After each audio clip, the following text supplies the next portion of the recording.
नमस्कार विद्यार्थी मित्रांनो, कालच झालेल्या आपल्या NMMS परीक्षेतील सॅट म्हणजे शालेय क्षमता चाचणी या प्रश्नपत्रिकेची उत्तरसूची आपण सविस्तर पाहणार आहोत। आता याच्यामध्ये आपल्याला पहिले 35 प्रश्न हे विज्ञानाचे प्रश्न आहेत। ते विज्ञानाचे प्रश्न सुरुवातीला आपण पाहूया। आता याच्यामध्ये बघा, पहिला प्रश्न आहे, फिरणारा विजेचा पंखा बंद केल्यावरही काही काळ फिरत राहतो, हे टिंबटिंबचे उदाहरण आहे। तर हे गतीचे जडत्व आहे। गतीचे जडत्व म्हणजे सुरू असलेली वस्तू हळूहळू काही वेळानंतर ती बंद होते, म्हणजे त्याला गतीचं जडत्व असं आपण म्हणतो। याच्यानंतर पुढचा, जर प्रत्येक विद्युत घटाचे विभवांतर 1.25 व्होल्ट इतके असेल तर खालील जोडणीत बॅटरीचे विभवांतर किती? आता बॅटरीची जोडणी जी केलेली आहे ही सेरीज पद्धती एकांतर पद्धतीमध्ये केलेली आहे। म्हणजे इथं आपण हे प्रत्येक जे बॅटरी आहे ती 1.25 ची आहे। मग 1.25 अधिक 1.25 अधिक 1.25 अधिक 1.25 अधिक 1.25 म्हणजे सेरीज जोडणी ज्यावेळी असेल त्यावेळी आपण त्या विभवांतरांची बेरीज करतो आणि मग 5 वेळा 1.25 आपण मोजले, बेरीज केली तर आपल्याला हे 6.25 असं मिळतं। आता सायनोकोबालमिन म्हणजेच काय आहे तर B12 जीवनसत्व जे आहे त्याला सायनोकोबालमिन असं म्हणतात, B12 जीवनसत्वाला। पुढं खाली दिलेल्या पर्यायापैकी एकरेषीय प्रसरण क्रियेशी निगडीत सत्यविधाने ओळखून योग्य क्रमांकाचा पर्याय निवडा। म्हणजे एकरेषीय प्रसरण जे आहे त्या एकरेषीय प्रसरणाच्या बाबतीत संबंधित एकरेषीय प्रसरणामध्ये यातल्या कोणती यातली खालील विधानं कुठली सत्य आहेत बघायचं। एकरेषीय प्रसरण म्हणजेच काय तर तापमान वाढीमुळे तार किंवा सळईच्या रूपातील स्थायूच्या लांबीत वाढ होते, याला रेषीय प्रसरण म्हणतो आपण। म्हणजे हे विधान सत्य आहे। इथं बघा, L2 बरोबर L1 ब्रॅकेटमध्ये 1 अधिक लॅम्बडा डेल्टा टी म्हणजे हे आपल्या रेषीय प्रसरणाच्या बाबतीतच हे विधान सत्य असतं। आता हा जो लॅम्बडा आहे, लॅम्बडास काय म्हणतात तर स्थायू पदार्थाचा एकरेषीय प्रसरणांक, म्हणजे हेही विधान सत्य आहे। आणि हा लॅम्बडा काय असतो तर लॅम्बडा हा एक स्थिरांक आहे, म्हणजे ही दिलेली चारीच्या चारी विधानं सत्य आहेत आणि पर्याय क्रमांक 4। याच्यानंतर विज्ञानाचाच पुढचा प्रश्न आहे, तर 1004 हर्ट्झ म्हणजे वारंवारिता म्हणजे काय? आता 1004 हर्ट्झ वारंवारिता म्हणजेच आपण एक वारंवारता म्हणजेच काय म्हणतो तर एका सेकंदातले आवर्तन म्हणतो। एका सेकंदात झालेली आवर्तन म्हणजेच आता ही काय आहे तर एका सेकंदात झालेली 1004 आवर्तने आहेत। 1004 हर्ट्झ म्हणजे काय तर एका सेकंदामध्ये 1004 आवर्तनं झालेली आहेत। आता अनियमित परावर्तनाच्या संबंधी खाली दिलेल्या विधानापैकी असत्य विधान कोणते? नियमित परावर्तन आणि अनियमित परावर्तन। आता असत्य विधान ओळखायचं आहे, ते खडबडीत पृष्ठभागावर घडते, बरोबर आहे हे विधान। अनियमित परावर्तन खडबडीत पृष्ठभागावर असते। परावर्तित किरणांचे आपातन कोन समान नसतात, हेही बरोबर आहे। आपातन कोन हे समान नसतात। तिसरं आहे, परावर्तित किरण विस्तृत पृष्ठभागावर विखुरले जातात, हेही सत्य आहे विधान, कारण खडबडीत पृष्ठभाग असतो त्यामुळे ते कुठेही विखुरले जातात। पडणारे किरण हे आपातन कोन समान नसल्यामुळं परावर्तित किरणाचे सुद्धा परावर्तन कोन समान नसतात आणि ते विखुरले जातात। आता चौथं जे आहे, परावर्तनाचे नियम पाळले जात नाहीत, हे मात्र बरोबर आहे। काच निर्मिती प्रक्रियेमध्ये बघा, काच निर्मिती प्रक्रियेमध्ये टाकाऊ काचेचे तुकडे घातले गेल्यास काय होतं तर मिश्रण कमी तापमानाला वितळतं। लवकर मिश्रण वितळण्यासाठी काच निर्मिती प्रक्रियेत टाकाऊ काचेचे तुकडे घालतात, म्हणजे पर्याय क्रमांक 4 मिश्रण कमी तापमानाला विरघळते।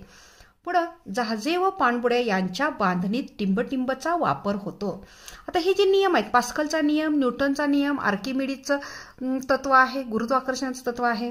तर जहाजे आणि पाणबुड्या यांची बांधणी करत असताना आर्किमिडीजचं तत्व वापरलं जातं. याच्यामध्ये आर्किमिडीजचं तत्व हे वापरलं जातं. आता पुढं बघा, पुढच्या प्रश्नात आपल्याला काय आहे तर आकृती दिलेली आहे आणि त्याचं नाव दर्शवणारा पर्याय आपण शोधायचा आहे. आता ह्या आकृतीमध्ये बघा, हे एक काय आहे तर अधिस्वर द्वार आहे. अधिस्वर द्वार आहे. बी काय आहे तर स्वरतंतू, हा बी स्वरतंतू आहे. त्याच्यानंतर सी श्वासनलिका आहे, ही पुढे गेलेली श्वासनलिका आहे. आणि डी जी आहे ही अन्ननलिका आहे. म्हणजे पर्याय क्रमांक 2. 10वा प्रश्न आहे, प्रकाशाच्या विकिरणास टिंबटिंब रंगाच्या किरणांचे विकिरण सर्वाधिक होते. म्हणजे वेवलेंथ सर्वात अधिक जास्त कोणाचे असते तर प्रकाशाच्या विकिरणामध्ये निळ्या रंगाच्या किरणांचे विकिरण सर्वात अधिक होते आणि सर्वात कमी हे लाल रंगाचं असतं.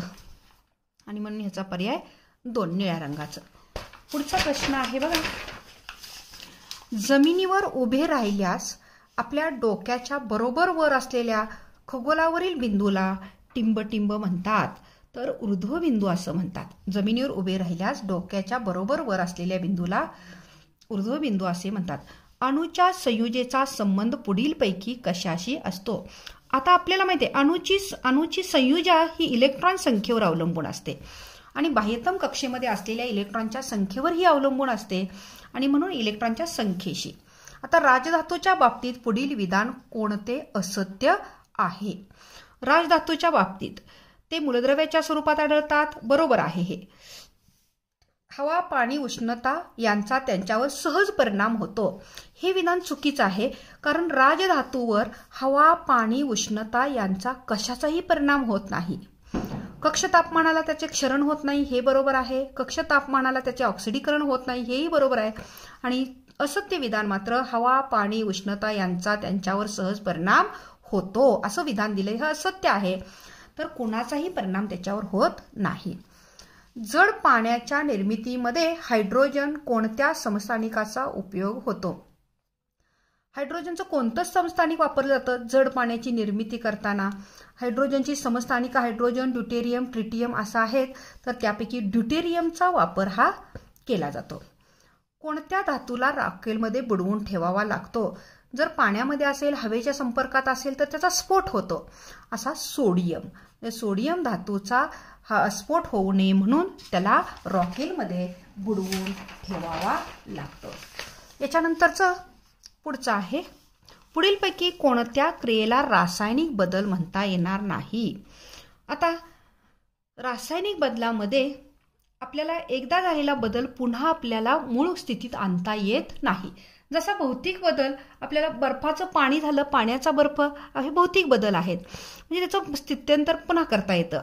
तसं याच्यामध्ये बघा, रासायनिक बदलामध्ये एकदा आपण झालं क्रिया पूर्ण की पुन्हा त्याला मूळ पदार्थ आपल्याला मिळवता येत नाही.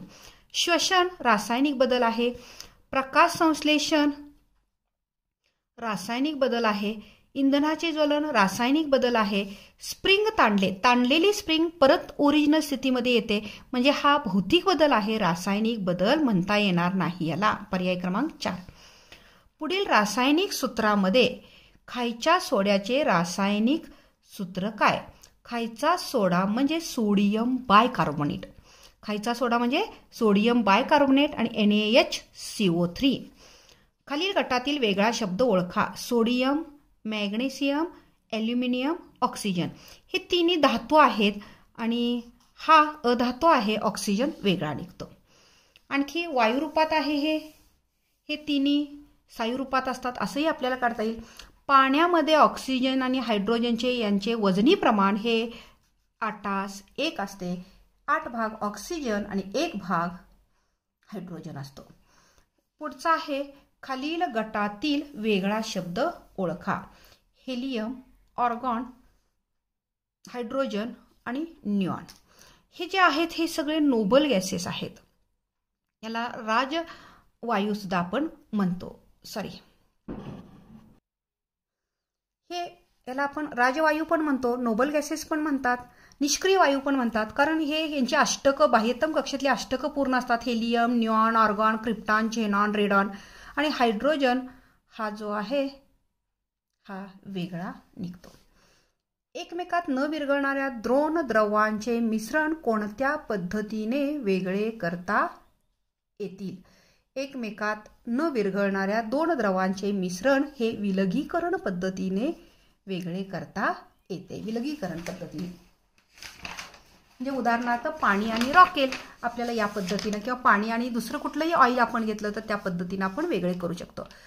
पुढीलपैकी धातूचे क्षरण रोखण्यासाठी कोणती पद्धत उचित ठरणार नाही? धातूचे क्षरण रोखण्यासाठी आपण गॅल्व्हनायझेशन करतो, कलही करतो, पावडर कोटिंग करतो. पाण्यात बुडवून ठेवल्यास धातूचं क्षरण वाढेल आणखी. त्यामुळे पर्याय क्रमांक 4 बरोबर आहे. खालीलपैकी असत्य जोडी ओळखा. मानव इन्फ्लुएन्झा विषाणू, जीवाणू बॅक्टेरियोफाज विषाणू, वनस्पती टोमॅटो विल्ट जीवाणू, गुरे पिकॉर्नो विषाणू. म्हणजे असत्य जोडी ही वनस्पती टोमॅटो विल्ट जीवाणू आहे. याच्यानंतर जास्वंद या वनस्पतीचे वैज्ञानिक नाव कोणते? जास्वंद हिबिस्कस रोजा, जास्वंदीला म्हणतात आपल्याला माहिती आहे. जास्वंद हिबिस्कस रोजा सायनेन्सिस. पुढीलपैकी चुकीचे विधान कोणते? क्षय या रोगासाठी डॉट ही उपचार पूर्ण व नियमित घ्यावा. आपल्याला रेडिओवर जाहिरात असते, टीव्हीवरही असते. अतिसार या रोगासाठी जलसंजीवनी देतात, हेही बरोबर आहे. पटकी या रोगासाठी कॉलरा प्रतिबंधक लस टोचून घ्यावी, हेही बरोबर आहे. विषमजर या रोगासाठी बीसीजी लस टोचून घ्यावी, हे चुकीचं आहे. क्षय या रोगासाठी बीसीजी लस ही टोचली जाते. टीबीसाठी टोचली जाते बीसीजी, टीबी होऊ नये म्हणून. पुढीलपैकी हृदयविकार या रोगाचे लक्षण नाही. लठ्ठपणा, छातीत असह्य वेदना होणे, घाम येणे, अस्वस्थता, कंप जाणवणे. आता छातीत असह्य वेदना होणे, घाम येणे, अस्वस्थता, कंप जाणवणे ही हृदयविकाराची लक्षणं आहेत. लठ्ठपणा हे काही हृदयविकाराचं लक्षण नाही. पर्याय क्रमांक 1. खालील उदाहरणं कोणत्या क्रियेचे आहे? फळांच्या फोडी साखरेच्या घट्ट पाकात टाकल्यास फोडीतील पाणी पाकात जाऊन थोड्या वेळाने त्या आकसतात. म्हणजे त्याला अतिपरासरी द्रावणातील क्रिया म्हणतात. उदाहरणार्थ बेदाणे आपण पाण्यात टाकले तर थोड्या वेळानं बेदाणे फुगतात, ते अपरासरी असं म्हणतात आपण. आणि त्याच्या विरुद्ध फळाच्या फोडी जर साखरेच्या पाकात टाकल्यास साखरेच्या पाकातलं पाण्याचं प्रमाण कमी असतं, त्यामुळे फळाच्या फोडीतलं पाणी हे साखरेच्या पाकातल्या पाण्यात जातं आणि त्या फोडी आकसतात. आता याच्यानंतर पुढचं आहे, खालीलपैकी कोणत्या अभ्यासासाठी सॅन्टियागो काजल या शास्त्रज्ञाबरोबर कॅमिलिओ गॉल्गी यांनी 1906 मध्ये नोबेल पारितोषिक मिळाले? आता पेशीची रचना आपण अभ्यास करत असताना हे अभ्यासलेलं आहे. तर चेतासंस्थेची रचना जी आहे, या चेतासंस्थेच्या रचनेच्या या अभ्यासासाठी या शास्त्रज्ञांना नोबेल पारितोषिक मिळालेले आहे. त्याच्यानंतरचा पुढचा प्रश्न आहे की खालीलपैकी रक्तघटकांचे चुकीचे कार्य काय? आता यातले रक्तघटक दिलेले आहे आपल्याला. अल्ब्युमिन हे सगळे हे दिलेले आहेत, हे रक्तघटक आहेत. अल्ब्युमिन काय करतं? शरीरभर पाणी विभागण्याचे काम करतं. फायब्रिनोजेन आणि पार्थ्रोम्बिन हे रक्त गोठण्याच्या क्रियेत मदत करतात. ग्लोब्युलिन्स क्षाराचा समतोल ठेवतं असं दिलेलं आहे, पण ग्लोब्युलिन्स हे क्षाराचा समतोल ठेवत नाही, हे चुकीचं कार्य आहे.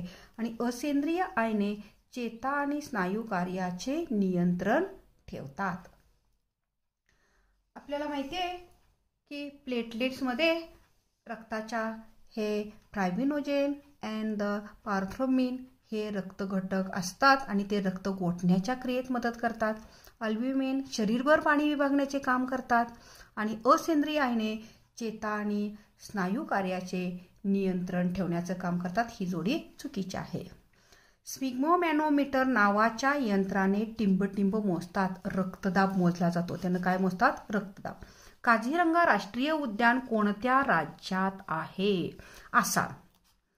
सूर्यापासून उत्सर्जित होणाऱ्या अतिनील किरणापासून म्हणजे अल्ट्राव्हायलेट जे रेज आहेत बघा, अल्ट्रा किरणापासून टिंबटिंब वायूंचा थर सजीव सृष्टीचे संरक्षण करतो. तर ओझोनचा थर O3 ओझोनचा थर हे अल्ट्राव्हायलेट रेपासून संरक्षण करत असतं.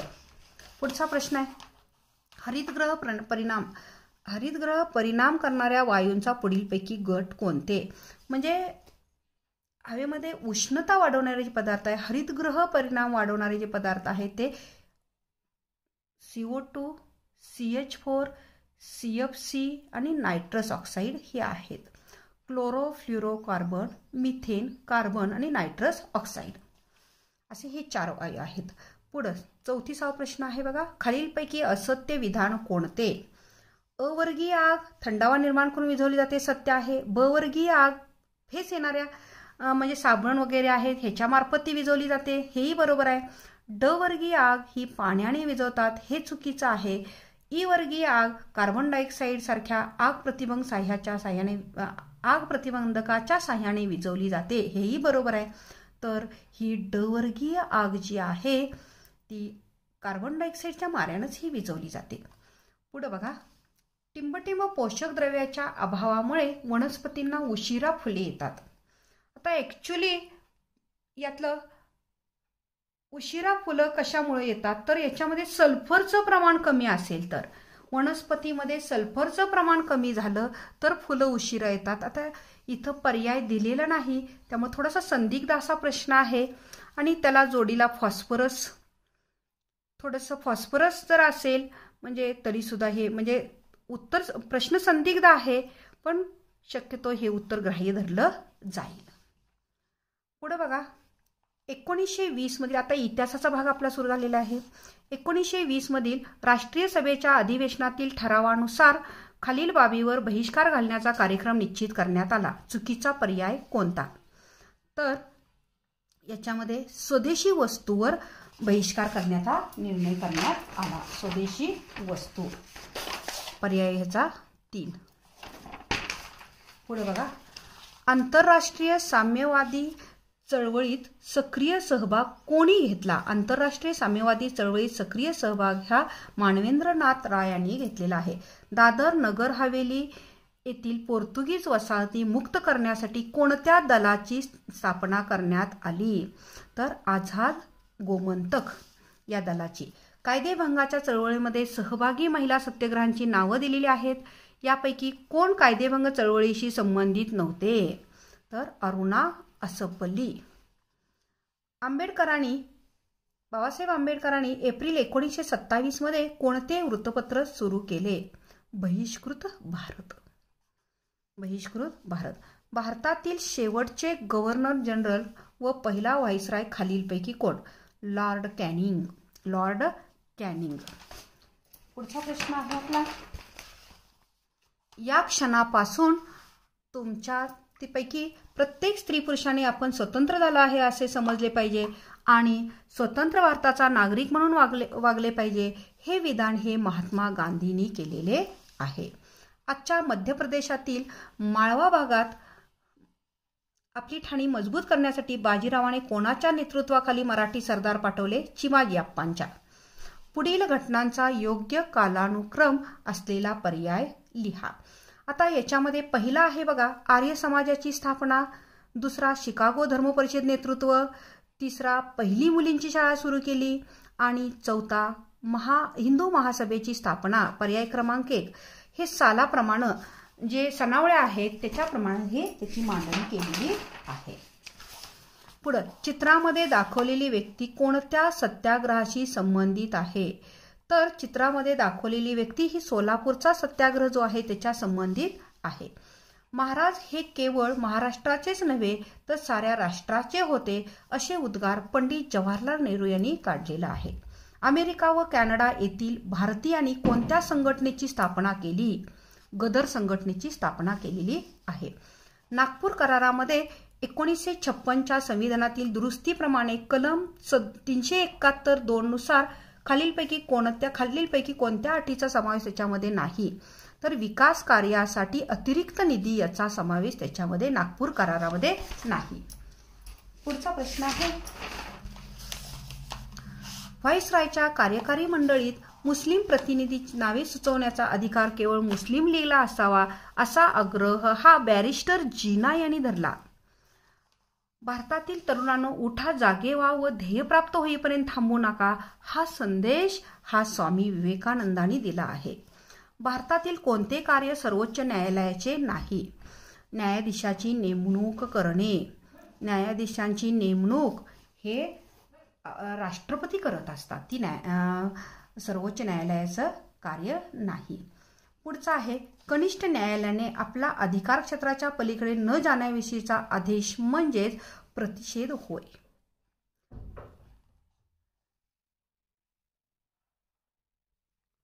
पुढचा प्रश्न आहे, राष्ट्रपती पदाची निवडणूक लढवणाऱ्या व्यक्तीच्या वयाची 35 वर्ष पूर्ण झाली असली पाहिजेत.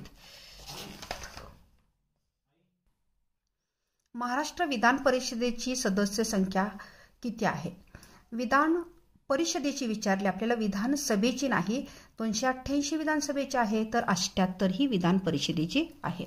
खालीलपैकी चुकीचे विधान कोणते? कायदे मंडळ कायद्यांची निर्मिती करते, बरोबर आहे. कार्यकारी मंडळ कायद्यांची अंमलबजावणी करते, बरोबर आहे. न्यायमंडळ न्याय देण्याचे काम करते. चुकीचे विधान आहे कायदे मंडळ, कार्यकारी मंडळ, न्यायमंडळ हे या तीनही शाखांचे परस्पर संबंध मंत्रिमंडळ ठरवते, तर हे विधान चुकीचं आहे. भूखंड प्रामुख्याने टिंबटिंब या मूलद्रव्यांनी बनलेला असतो. भूखंड जो आहे तो सिलिका व ॲल्युमिनियम यांनी बनलेला असतो. पुढं, महासागर तळरचनेचा योग्य क्रम लावा. महासागराची तळरचना जी आहे त्याच्या हे लावायचं आहे. तर पहिल्यांदा बघा आपल्याला भूखंड मंच असतो, त्यानंतर खंडांत उतार आहे, आणि त्यानंतर सागरी मैदान, आणि शेवटी सागरी गर्ता, म्हणजे हे ADBC. पुढचा आहे, खालीलपैकी कोणता प्रवाह हा उष्ण प्रवाह नाही? हे ब्राझील, गल्फ, सोमाली हे उष्ण प्रवाह आहेत, आणि हा जो प्रवाह आहे ओयाशिओ प्रवाह हा उष्ण नाही. खालीलपैकी कोणते क्षेत्र सार्वजनिक सेवा गटात येत नाही? आता हे बाकीची सार्वजनिक आहेत, टपाल कार्यालय, रुग्णालय, शाळा, आणि हे वैयक्तिक असं येतं, खाजगी मालमत्ता आहे, इमारती आणि घरे. जेव्हा चंद्र पृथ्वीच्या जास्तीत जास्त जवळ असतो त्या स्थितीस उपभू स्थिती असं म्हणतात. ढगांचे प्रकार आणि ढगांची साधारण उंची याचा योग्य क्रम लावायचा आहे. आपण ह्याचा योग्य क्रम बघा, सिरसचं आपल्याला 7000 ते 14000 मीटर आहे. दुसरा अल्टोस्टॅटस हा जो आहे तो 2000 ते 7000 आहे. हा निम्बोस्टॅटस हा जो आहे तो 2000 पेक्षा कमी मीटर उंची असते ढगांची. आणि क्युम्युलस चौथं जे आहे त्याचं विस्तार कमी जास्त असू शकतो, म्हणजे उंचीचा विस्तार जो आहे तो कमी जास्त असू शकतो. पर्याय क्रमांक 1. पुढचा आहे, कोणत्या वयोगटातील लोकांचा समावेश कार्यकारी लोकसंख्येत होतो? 15 ते 59. म्हणजे कोणत्या वयोगटातली कार्यकारी लोकसंख्या म्हणजे काम करणारी लोकसंख्या. काळी कापसाची मृदा, रेगूर या नावानं ती मृदा ओळखली जाते. 2 तासात पृथ्वीची किती रेखावृत्ते सूर्यासमोरून जातात? 30 रेखावृत्त. 2 तासात पृथ्वीची 30 रेखावृत्ते सूर्यासमोरून जातात. 2010च्या जनगणनेनुसार भारताचे साक्षरतेचे प्रमाण हे 72.1% होते. 2010च्या जनगणनेनुसार किती होते? तर 72.1%. खालील पर्यायापैकी पर्वतीय वाऱ्याचे वैशिष्ट्य नाही. खालील पर्वतीय वाऱ्याचे वैशिष्ट्य, पर्वतावर हवेचा दाब कमी असतो. पर्वतीय वाऱ्याचे वैशिष्ट्य कुठलं नाही? तर पर्वतावर हवेचा दाब हा कमी असतो. हे वैशिष्ट्य नाही. हवेचा दाब हा उलट असतो पण जास्त असतो. पुढचा प्रश्न आहे, पृथ्वीचा बाह्यगाभा व अंतर्गाभा यांच्या तापमानातील फरकामुळे हा ऊर्ध्वमुखी प्रवाह तयार होतात. बाह्यगाभा आणि अंतर्गाभा यांच्या तापमानातील फरकामुळे ऊर्ध्वमुखी प्रवाह तयार होतात. आता निरीक्षण करायचं आहे आणि मासेमारीसाठी विस्तृत असलेले क्षेत्र हे खंडांत उतारावर मासेमारी ही मोठ्या प्रमाणात चालली जाते आणि बी हे क्षेत्र जे आहे इथं मासेमारी ही जास्त प्रमाणात चालली जाते. 7-12 उतारामध्ये काय मिळत नाही खालीलपैकी, तर वार्षिक जमा खर्च नसतो. 7-12 उतारा काढला की पिकाखालील क्षेत्र दिसतं आपल्याला, जमीनधारकांचा मालकी हक्क दिसतो, कर्जाचा बोजा आहे का नाही एखाद्या बँकेचा हेही 7-12 आपल्याला दिसतं, पण फक्त वार्षिक जमा खर्च त्याच्यामध्ये दिसत नाही. आता महाराष्ट्र राज्यात राज्य सरकारने टिंबटिंब रोजी महाराष्ट्र राज्य औद्योगिक विकास महामंडळाची स्थापना केली 1 ऑगस्ट 1962 रोजी. आता याच्यानंतर गणिताचा जो भाग आहे तो आपण गणिताचा भाग गणित सोडवूया. पण आता हे पहा की चौरसाची परिमिती 48 सेमी आहे. आपल्याला माहिती आहे की चौरसाची ही परिमिती आहे 48, म्हणजे बाजू किती असणार आहे, 12 चौक 48, 12 12 12 असणार आहे. आणि मग कर्ण किती, तर बाजू गुणिले √2 म्हणजे 12√2 असणार आहे. पर्याय क्रमांक 4. आता हे जे आहे पुढचं उदाहरण, 3a + 4b - 5c चा वर्ग बरोबर किती.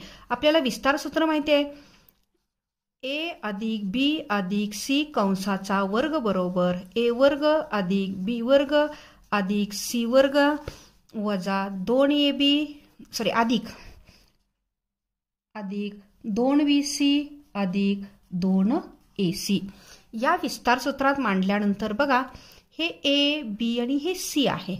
चिन्ह जे आहे ह्या चिन्हानुसार इथं आपण उल्लेख करायचा त्याचा.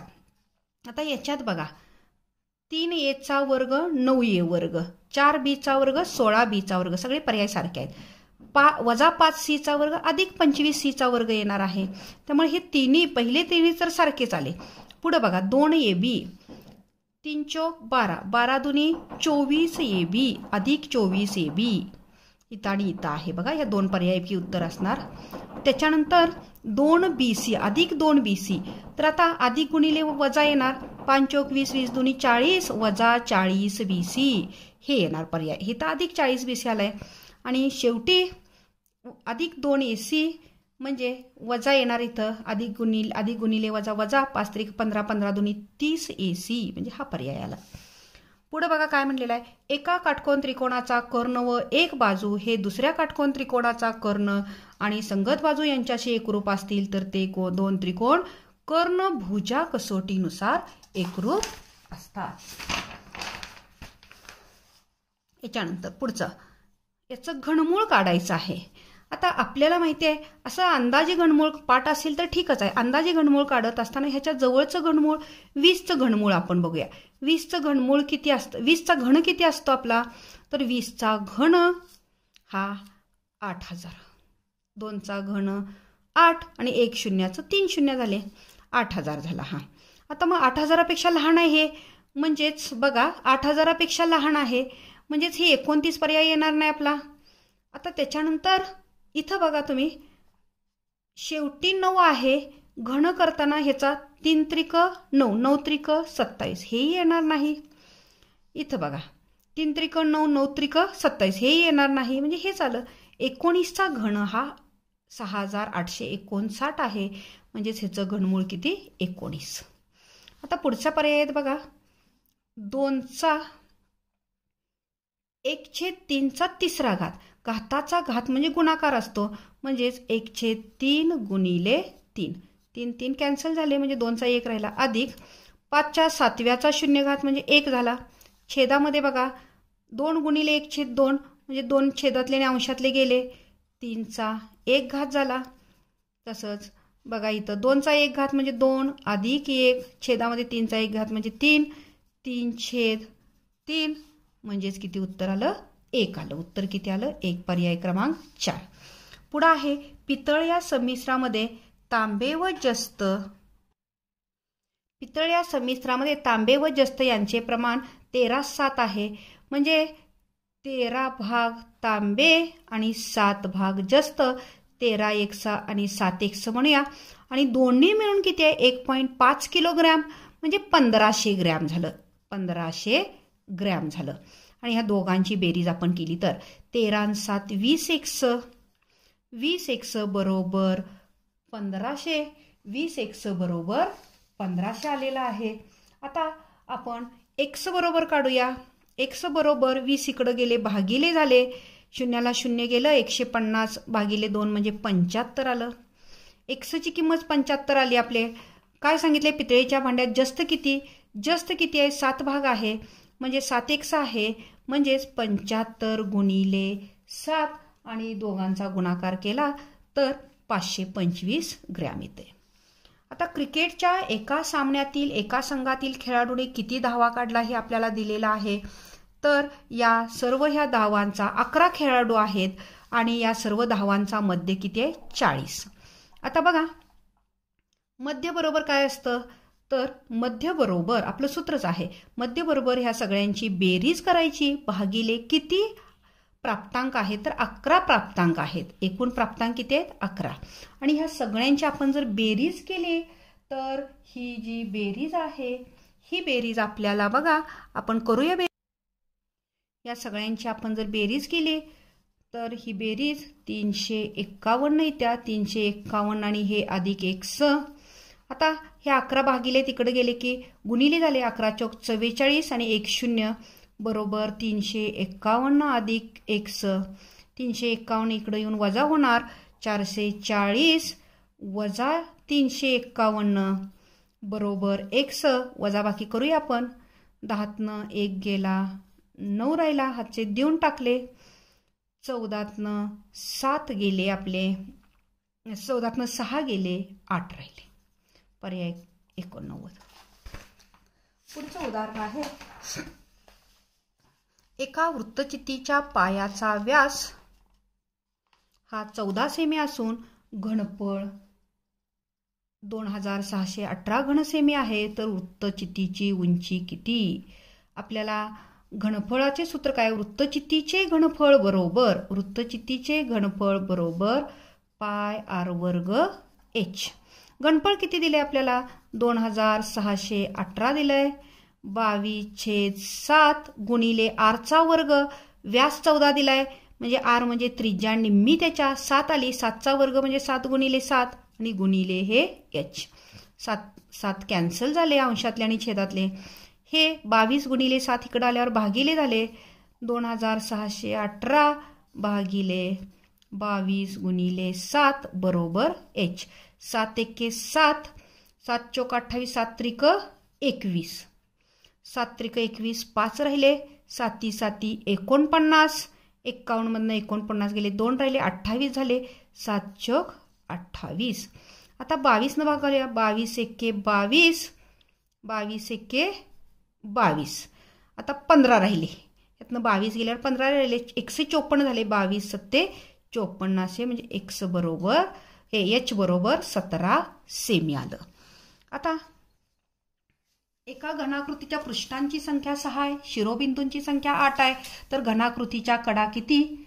आयलर्स फॉर्म्युला पण म्हणतात त्याला. आयलरचं सूत्र असं पण म्हटलं जातं. तर आपलं काय सूत्र? आपल्याला हे सूत्र माहिती आहे की F अधिक फी बरोबर E अधिक 2. Faces, vertex, edges. पृष्ठांची संख्या 6 आहे, शिरोबिंदूंची संख्या 8 आहे. कडा किती? तर ई काढायचा आहे आपल्याला. अधिक 2, 6 आणि 8 14. हे अधिक 2 इकडे गेले, वजा झाले, म्हणजे 12 आले. पुढे बघा. या बहुपदीला m+1 या बहुपदीने भागले असता आपल्याला किती भागाकार येईल? आता ह्याचा भागाकार आपण करूया. भागाकार करताना बघा, हा जो भागाकार आहे 2m घन आणि याला भागल्यानंतर आपल्याला भागाकार हा 2m² अधिक 4m अधिक 8 असे येते. तर हे पर्याय इथं दिलेलं नाही. ह्यातनं पुन्हा 2 कॉमन काढलेला आणि पर्याय क्रमांक हे आपल्याला इथं आलेला आहे. पुढे बघा, शामरावांनी 3,50,000 रुपये किमतीचा भूखंड दलालामार्फत विकला. त्यांना 3% दलाली, तर आपल्याला 3,50,000चं 3% काढायचं आहे. 3% म्हणजे 3/100, 2 शून्याला 2 शून्य गेली, 35 त्रिक 105 आणि ही राहिलेली 2 शून्य, हे उत्तर येणार. आता पुढचं उदाहरण जे आहे ते आपलं चलनावर आधारित आहे. चलनामध्ये 2 राशी आहेत. वाहनाचा सरासरी वेग दिलेला आहे, वाहनाचा सरासरी वेग, आणि दुसरी राशी दिलेली आहे वेळ. आता बघा, वाहनाचा सरासरी वेग 24 किमी असताना 12 तास लागतो. वेग किती आहे? 24, तर 12 तास लागतात. आणि वाहनाचा वेग जर वाढवला, तिपटीनं वाढवला, आता तिपटीनं वाढायचा आहे म्हणजे 24 त्रिक 24 दुनी 48, 24 त्रिक 72 करायचं आहे आपल्याला. तर वेळ किती लागेल? वेळ x लागेल असं आपण मानूया. आता हे चलन हे व्यस्त चलन आहे. वेग वाढवला की वेळ कमी लागणार आहे म्हणून व्यस्त चलन आहे. व्यस्त चलनामध्ये गुणाकार सारखा असतो, म्हणजे 24 गुणिले 12 बरोबर 72 गुणिले x. म्हणून पुढच्या पायरीला काय होणार? हे 72 इकडून भागिले होणार. 24 गुणिले 12 भागिले 72 बरोबर x. 12 एके 12, 12 6 72, 6 एके 6, 6 चौक 24, x बरोबर 4, म्हणजे 4 तास लागतील. पुढचा प्रश्न आहे बघा. पुढच्या प्रश्नामध्ये आपल्याला काय दिलेलं आहे? तर त्रिकोण ABC काढूया आपण. त्रिकोण ABC आणि AP ही त्याची मध्यगा आहे म्हणून सांगितलंय. मध्यगा आहे म्हणजे P हा मध्यबिंदू आहे, G हा मध्यगा संपात बिंदू आहे, AP 15 आहे. आपल्याला माहिती आहे की मध्यगा संपात बिंदू हा 2 1 भागात विभागतो, म्हणजे मध्यगाचे एकूण 3 भाग करायचे. 15चे 3 भाग केल्यावर 1 भाग 5चा होतो, आणि वरती 2 भाग म्हणजे 5 दुनी 10 आणि खाली 1 भाग म्हणजे 5. तर AGची लांबी विचारल्यावरचे 2 भाग, तर 5 दुनी 10 आलं इथं. आता पुढच्या उदाहरणामध्ये काय दिलेलं आहे बघा. ह्याचा भागाकार दिलेला आहे. ह्या राशींचे अवयव पाडायचे आपण. आता x वर्ग अधिक 10x अधिक 24 त्रिपदी आहे. अधिक 24चे आपण अवयव पाडायचे. अधिक 24चे अवयव पाडत असताना बघा, दोघांचा गुणाकार 24 आणि बेरीज 10, 6 चौक 24, अधिक 6 आणि अधिक 4, म्हणजे ह्याचे अवयव काय झाले? x अधिक 6 आणि x अधिक 4 झाले. पुढच्यात अवयव बघा. x वर्ग वजा 16, 2 वर्गांच्या वजाबाकीचे अवयव, एका कंसात दोघांची बेरीज. कुणाचा वर्ग आहे हा? 16, 4चा वर्ग आहे, म्हणजे x अधिक 4 आणि x वजा 4 असे अवयव पडले. आता इकडे भागिले म्हणजे उलटून गुणिले करूया. x वजा 4 आणि छेदामध्ये बघा 2 कॉमन काढूया आपण. दुसरे काही अवयव पडत नाहीत ह्याच्यामध्ये, ह्याच्यात फक्त 2 कॉमन काढायचं.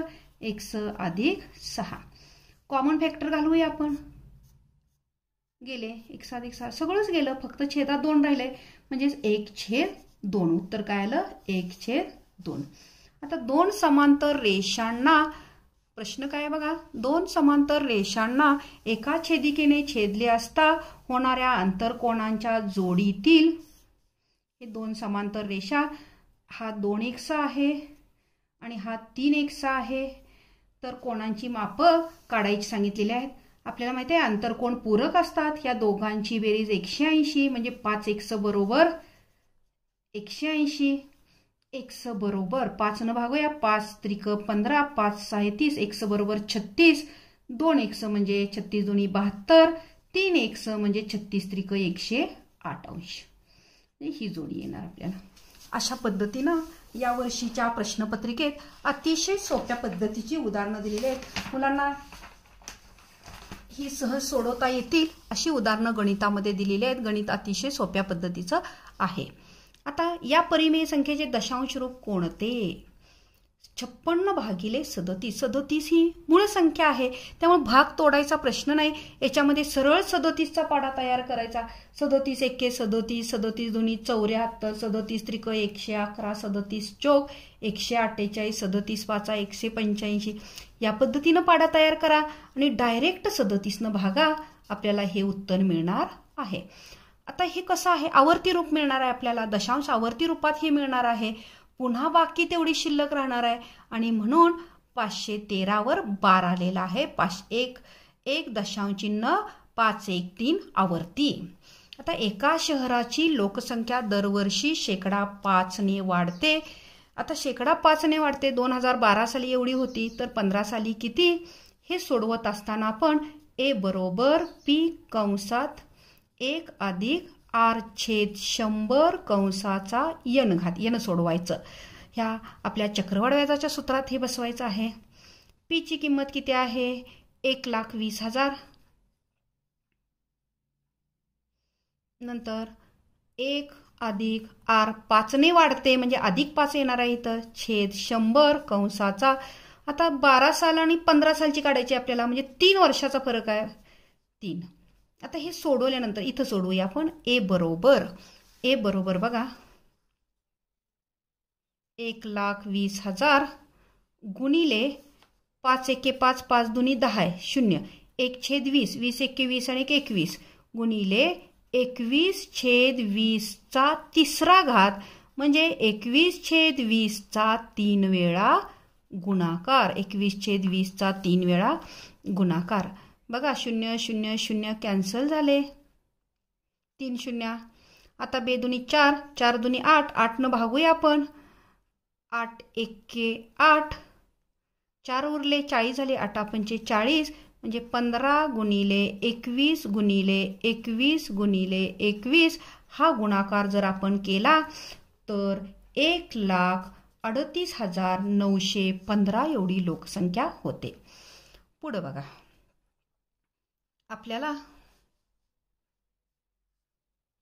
गणित अतिशय सोपं आहे. हे नेहमीच या नमुन्याचं एक उदाहरण आपल्याला येतंय. ह्यासाठी आपल्याला पायथागोरसची त्रिकुटा आपली पाठ पाहिजेत.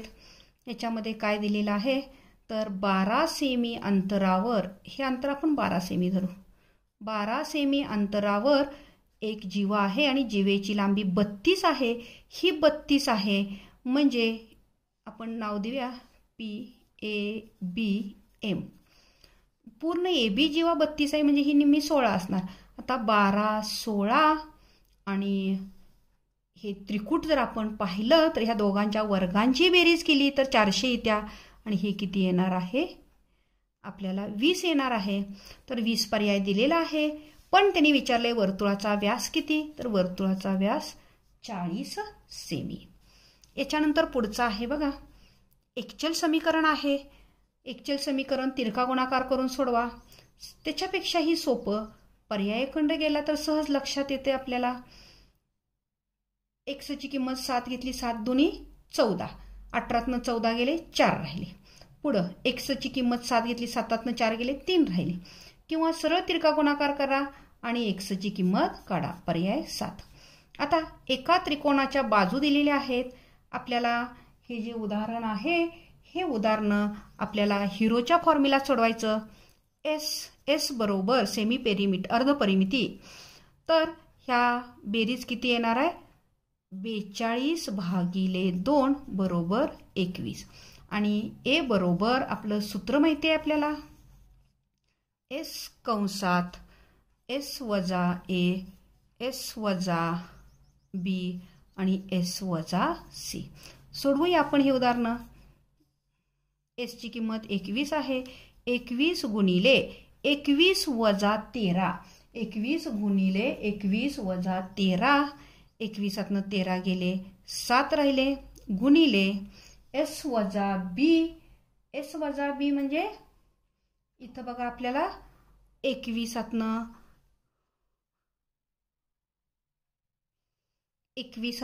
इथं बघा 21 वजा 13 8 राहिले, 21 वजा 14 7 राहिले आणि 21 वजा 15 6 राहिले. आता ह्याचे फॅक्टर्स पाडायचे, आपण गुणाकार करून त्याचं वर्गमूळ काढायचं नाही. तर 21चे 7 गुणिले 3, आता 8चे 4 गुणिले 2, 7चे काय पडत नाही, 7ला जोडी आहेच ऑलरेडी, आणि इथं 6चे 3 गुणिले 2. आता हे फॅक्टर्स जवळजवळ घ्यायचे, समान फॅक्टर. समान फॅक्टर जवळजवळ घेत असताना फॅक्टर पडले. समान फॅक्टर बघा, 7 गुणिले 7 गुणिले 3 गुणिले 3, आणि हे 2 आणि हे 2 बेदोनी 4 झाले, म्हणजे 4 गुणिले 4. आता दोघांच्या जोड्या करा, जोडीतला एक एक अवयव खाली घ्या. 7 गुणिले 3 गुणिले 4, 7 त्रिक 21, 21 चौक 84, 84 चौसेमी, 84 चौसेमी. या पद्धतीनं याची उत्तरपत्रिका आहे. विशेष म्हणजे याच्यामध्ये एकाच प्रश्नाचा थोडासा संभ्रम आहे, नाहीतर अतिशय सुंदर अशी प्रश्नपत्रिका होती.